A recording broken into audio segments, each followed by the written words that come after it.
السلام علیکم ورحمۃ اللہ وبرکاتہ۔ اعوذ باللہ من الشیطان الرجیم، بسم اللہ الرحمن الرحیم۔ الحج اشہر معلومات فمن فرض فیہن الحج فلا رفث ولا فسوق ولا جدال فی الحج وما تفعلوا من خیر یعلمہ اللہ وتزودوا فإن خیر الزاد التقوى واتقون یا اولی الالباب۔ صدق اللہ العظیم۔ محترم حاضرین، ابھی جس آیت کی تلاوت کی گئی ہے یہ دوسرے پارے سورہ بقرہ کے 25ویں رکوع کی آیت ہے۔ حج کے متعلق احکامات اور مسائل والی آیتیں چل رہی ہیں۔ گزشتہ جو آیت گزری تھی اس کے اندر اللہ سبحانہ و تعالیٰ نے جو شخص حج کا ارادہ کرے یا عمرے کا ارادہ کرے تو اس کو پورا کرنے کا حکم ارشاد فرمایا، اور اس میں یہ بات کا بھی ذکر تھا کہ حج یا عمرہ محض اللہ کی عبادت، اللہ کو خوش کرنے کی نیت سے ہو، نہ کہ دور جاہلیت کے جیسا، کیونکہ زمانے جاہلیت میں یہ ہوتا تھا کہ لوگ دور دور سے مکہ شریف میں جمع ہوتے، کعبۃ اللہ کے پاس آتے، کوئی اپنے اشعار پڑھ کر سناتا تو کوئی فصاحت و بلاغت کے ساتھ تقریریں کرتا، میلے لگا کرتے تھے، بس سیر و تفریح ان کا مقصد رہا کرتا تھا۔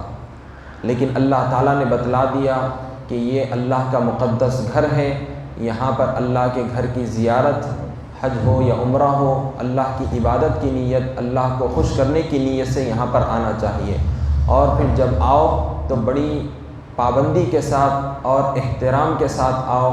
وہاں پر حرم کی سرزمین پر داخل ہونا ہے تو احرام باندھ کر داخل ہو۔ اب اسی طرح سے چند مسائل یہ بھی ذکر کیے گئے کہ جب آپ احرام باندھ لیے، حج کا تھا یا عمرے کا تھا، لیکن آپ کسی وجہ سے نہیں جا سکے، آپ کو روک دیا گیا یا کوئی اور مجبوری تھی، تو ایسی صورت میں دم دینا لازم آتا ہے۔ حرم کی سرزمین پر ایک بکرے کو یا پھر ایک قربانی کو ذبح کرنا آپ کی جانب سے ضروری قرار دیا گیا ہے، اور اس کے بعد ہی آپ اپنا احرام کھول سکتے ہیں۔ اس کے علاوہ یہ بات بھی ذکر کی گئی ہے کہ قربانی ان لوگوں کے لیے بھی ہے جو حرم سے باہر رہنے والے لوگ ہیں اور حج تمتع یا حج قران ادا کریں گے تو ان کو شکرانے کے طور پر قربانی کا ادا کرنا ضروری قرار دیا گیا ہے۔ اور جو حرم کے اندر رہنے والے لوگ ہیں، میقات کے اندر رہنے والے لوگ ہیں، تو ان کو صرف حج کے ایام میں صرف حج ہی کرنا ہے، جس کو افراد کہا جاتا ہے۔ آؤٹ سائیڈرز جو ہوتے ہیں، جو باہر کے لوگ ہوں گے، میقات کے باہر کے لوگ، وہ حج تمتع یا پھر حج قران دونوں ادا کر سکتے ہیں، لیکن ان کو قربانی دینا بھی ضروری قرار دیا گیا ہے۔ اب آئیے آج کی جو آیت ہے اس کے اندر حج کے کون سے دن ہوتے ہیں، کیا آج بھی حج کر سکتے ہیں جا کر، یا پھر جو ہے حج کا احرام باندھ سکتے ہیں ان دنوں میں؟ تو اب اس کے متعلق یہاں بڑے اہم مسائل ہیں۔ اور پھر جب احرام باندھ لیں گے آپ، حج کا ہو یا عمرے کا ہو، تو اس صورت میں آپ پر کیا پابندی لازم آتی ہے؟ اللہ کا یہ فرمان ہے کہ الحج اشہر معلومات فمن فرض فیہن الحج فلا رفث ولا فسوق ولا جدال فی الحج، یعنی حج کے مہینے تو سب کو معلوم ہے، تو جو شخص ان مہینوں میں اپنے اوپر حج لازم کر لے تو حج کے دنوں میں نہ عورتوں سے ہم بستری جائز ہے، اور نہ کوئی گناہ کا کام، اور نہ لڑائی جھگڑا۔ حج کے جو مہینے ہیں تو بتلایا گیا ہے کہ شوال، ذوالقعدہ اور حج کے 10 دن ہیں، تو ان دنوں میں اگر کوئی شخص حج کا ارادہ کرتا ہے، احرام باندھتا ہے، شوال میں ہو یا ذوالقعدہ میں ہو، تو وہ بالکل صحیح ہے، درست ہے، جائز ہے۔ اب دیگر جو مہینے ہوں گے، رمضان کا مہینہ ہوگا یا پھر کوئی ربیع الاول کا مہینہ ہوگا، کوئی بھی دوسرے جو مہینے ہوں گے، ان دنوں کو چھوڑ کر تو ان دنوں میں احرام آپ حج کا نہیں باندھ سکتے، حج کا احرام نہیں باندھا جا سکتا۔ البتہ عمرے کا احرام باندھ سکتے ہیں، عمرے کے لیے جا سکتے ہیں، لیکن حج کا احرام ان دنوں میں نہیں باندھ سکتے۔ صرف خاص دن ہے اس کے لیے، شوال ہے، ذوالقعدہ ہے، اور حج کے جو 10 دن ہیں ان دنوں میں آپ حج کے لیے احرام باندھ سکتے ہیں۔ حج کب شروع ہوگا؟ حج ماہ ذوالحجہ کی ماہ ذوالحجہ کی 8 تاریخ سے حج کا آغاز ہوتا ہے، اس دن سے آپ کو ارکان انجام دینے ہوتے ہیں 8 سے لے کر 12 تک۔ تو یہ 5 خاص روز ہوتے ہیں جن میں حج ادا کیا جاتا ہے، خاص عبادتیں انجام دی جاتی ہیں۔ تو بہرحال جب کوئی ارادہ کر لے، حج کا احرام باندھ لے، تو اب اس کے اوپر پابندی لازم ہو جاتی ہے۔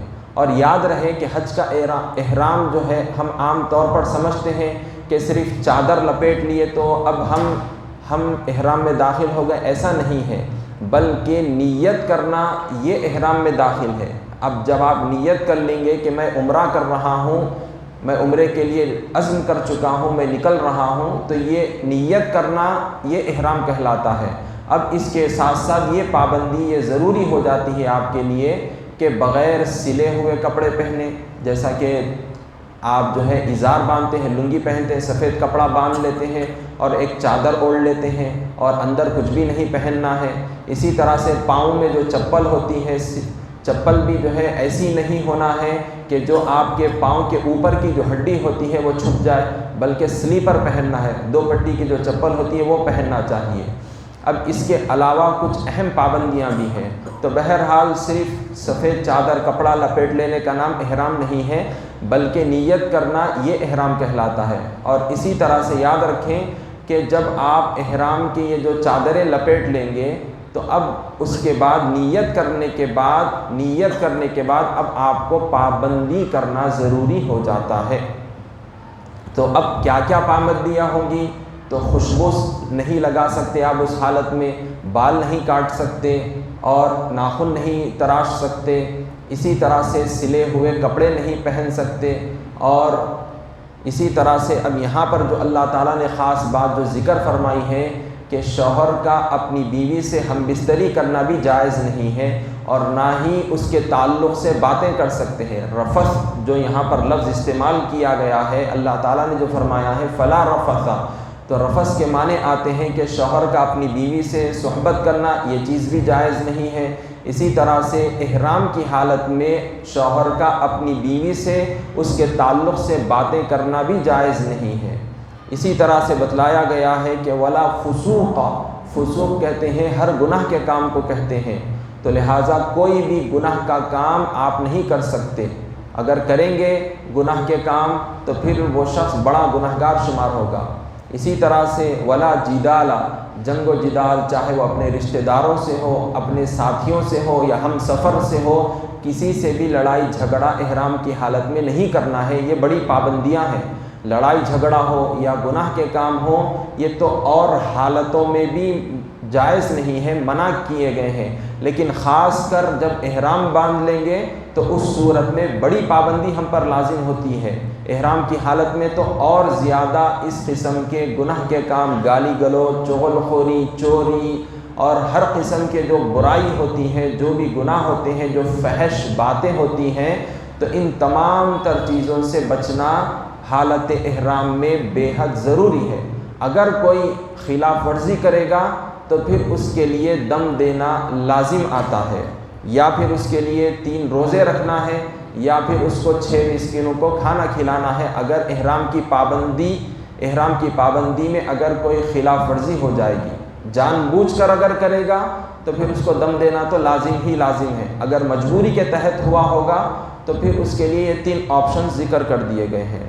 اب ان کے علاوہ یہ بات بھی یاد رکھ لیں کہ احرام کی حالت میں چاہے لوگوں کے سامنے ہو یا اکیلے میں ہو، یاد رکھ لیں کہ اللہ سبحانہ و تعالی ہمارے ہر عمل سے واقف ہے، ہر کام سے واقف ہے۔ اللہ تعالیٰ ارشاد فرما رہا ہے کہ وما تفعلوا من خیر یعلمہ اللہ، اور جو نیک کام تم کرتے ہو اللہ اس کو خوب جانتا ہے۔ تو یاد رکھ لیں کہ جو بھی ہم نیک اعمال انجام دیں گے حج میں یا عمرے میں، تو ہر عمل، ہر چیز اللہ سبحانہ و تعالیٰ سے پوشیدہ نہیں ہے، بلکہ اللہ تعالیٰ ان کو خوب جانتا ہے اور وہی نیکیوں کو قبول کرنے والا ہے ہر حالت میں، چاہے عمرے کے لیے ہو، حج کے لیے ہو یا کہیں اور بھی مقامات پر ہم ہوں۔ جو بھی نیک کام کرے یا برے کام کرے، اللہ تعالیٰ ہر ہمارے نیک عمل سے اور برے کاموں سے اچھی طرح سے واقف ہے۔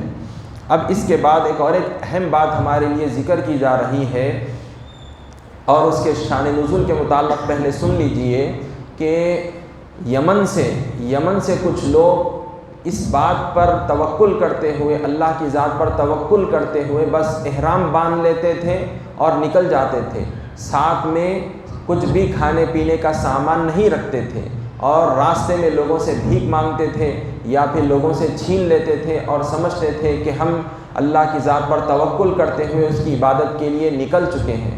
تو اس قسم کے وہ اعمال انجام دیتے تھے، اور بعض لوگ بھی ایسے کام کرتے تھے کہ بس حج اور عمرے کے لیے نکل جاتے تھے تو ساتھ میں کچھ بھی ساز و سامان کھانے پینے کا نہیں لیتے تھے۔ تو اللہ تعالیٰ نے اس سے منع فرما دیا کہ یہ ایسا بھیک مانگنا اور اس مقدس سفر میں اس قسم کے اعمال انجام دینا یہ جائز نہیں ہے، بلکہ کیا کرنا چاہیے؟ اللہ کا یہ فرمان ہے وَتَزَوَّدُوا فَإِنَّ خَيْرَ الزَّادِ التَّقْوَىٰ وَاتَّقُونِ يَا أُولِي الْأَلْبَابِ، اور زادِ راہ یعنی راستے کا خرچ ضرور ساتھ لے لیا کرو، بے شک بہترین زاد راہ پرہیزگاری ہے، اور اے عقل مندوں مجھ سے ڈرتے رہو۔ تو یاد رکھ لیں کہ جب ہم حج کے لیے جائیں یا عمرے کے لیے جائیں تو ہماری جتنی استطاعت ہے اس کے حساب سے پوری تیاری کر لینا چاہیے۔ ایسا نہیں کہ بس ٹکٹ کے پیسے ہو چکے ہیں اب وہاں جا کر کچھ بھی کر لوں گا، لوگوں سے مانگ لوں گا، تو ایسا ہرگز نہیں کرنا چاہیے۔ کچھ مجبوری ہوگی تو اور صورت ہے، لیکن مانگنے کا کوئی ارادہ ہرگز نہیں کرنا چاہیے۔ اگر مل جائے کہیں سے کھانے کے لیے تو وہ اور بات ہے، لیکن مانگنے کی ہرگز نیت نہیں کرنا چاہیے۔ بعض لوگ ہم دیکھتے ہیں کہ بس خالی ٹکٹ کے پیسے جمع کر لیتے ہیں اور نکل پڑتے ہیں، تو یہ تقوی کے خلاف ہے، توکل علی اللہ کے خلاف ہے۔ تو لہٰذا ایسا عمل نہیں کرنا چاہیے، بلکہ پورے ساز و سامان کے ساتھ پوری تیاری کے ساتھ جانا چاہیے۔ اور جب جا رہے ہیں تو یاد رکھ لیں کہ ہمارے اوپر جو اپنے گھر والوں کی جو ذمہ داریاں ہیں، ان کا نان نفقہ ہے، وہ بھی پورا بندوبست کر کے جائیں۔ ایسا نہیں کہ ہم تو چلے گئے پورا ساز و سامان لے کر اور گھر والوں کو دوسروں کے رحم و کرم پر چھوڑ دیں، وہ بیچارے گھر والے بھوکے پیاسے رہیں یا مانگ کر کھائیں، یہ بھی مناسب نہیں ہے۔ اسی لیے تو بتلایا گیا ہے استطاعت رکھنے پر ہی آپ پر زندگی میں ایک مرتبہ حج فرض قرار دیا گیا ہے۔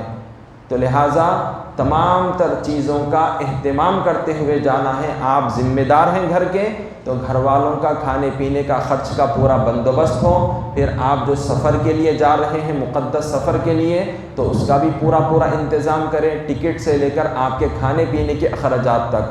اگر اللہ نے بہت زیادہ مال و دولت سے نوازا ہے تو آپ یہ بھی نیت کر لینا کہ میں اپنے خرچ کو تو برداشت کر رہا ہوں، لیکن ساتھ اگر سفر میں کوئی غریب مل جائے تو اس کا بھی میں پورا خیال کروں گا۔ اگر اللہ نے زیادہ مال و دولت دی ہے تو یہ اہتمام بھی کرنا ہے، لیکن ہم خود خلاش بن کر اور غریب بن کر اس طرح سے جا کر مانگ کر وہاں پر عبادت کریں گے تو یہ مناسب نہیں ہے، یہ جائز نہیں ہے۔ اور اب یہاں پر اللہ تعالیٰ نے ایک بات ہمارے لیے یہ بھی ذکر فرما دی کہ جیسا دنیا میں ہم یہ سفر کرنے کے لیے تیاری کرتے ہیں، دنیا میں ہم کہیں سفر کے لیے جا رہے ہیں، کھانے پینے کا بندوبست کرتے ہیں، ٹکٹ وغیرہ ہر چیز کا اہتمام کر کے جاتے ہیں، تو یاد رکھ لو آخرت کا سفر کی کیا تیاری کر رہے ہو۔ آخرت کے لیے اللہ کے سامنے حاضر ہونا ہے، قبر کی تیاری ہے، اللہ کے سامنے حاضر ہونا ہے آخرت کے دن، تو اس کی کیا تیاری ہے ذرا یہ بھی دیکھ لو۔ اور آخرت کی تیاری کیا ہے؟ وہ ہے تقویٰ اور پرہیزگاری ہے کہ ہم دنیا میں گناہوں سے بچیں گے، اللہ اور اس کے رسول کی فرما برداری کرتے ہوئے پرہیزگارانہ زندگی گزاریں گے، تو یہ نیک اعمال، یہ تقویٰ اور پرہیزگاری کل قیامت کے دن ہمارے لیے کام میں آئیں گی، قبر میں کام میں آئیں گی۔ اگر ہم آخرت کی تیاری نہیں کریں گے تو جیسا دنیا کے اندر ہم سفر کے لیے مصیبتوں کا سامنا کرنا پڑے گا، تو ویسے ہی کل قیامت میں تو کوئی ساتھ دینے والا بھی نہیں ہوگا۔ تو لہٰذا اللہ تعالیٰ نے ارشاد فرما دیا کہ تقویٰ اور پرہیزگاری کو اختیار کرنے والا سمجھدار ہے، عقل مند ہے۔ اب جو تقویٰ اختیار نہیں کرے گا، پرہیزگاری اختیار نہیں کرے گا، اپنی منمانی کرے گا، تو سب سے بڑا جاہل ہے، سب سے بڑا بے وقوف ہے۔ اسی لیے فرمایا گیا ہے کہ رأس الحکمتی مخافت اللہ، یعنی اصل دانش مندی، اصل ہوشیاری، اصل چالاکی یہ ہے کہ اللہ سے ڈرنا ہے۔ جو بندہ اللہ سے ڈرتا ہے وہی ہوشیار ہے، وہی کامیاب ہے۔ وصلی اللہ تعالی وسلم علی خیر خلقہ سیدنا محمد وعلی آلہ واصحابہ اجمعین والحمد للہ رب العالمین۔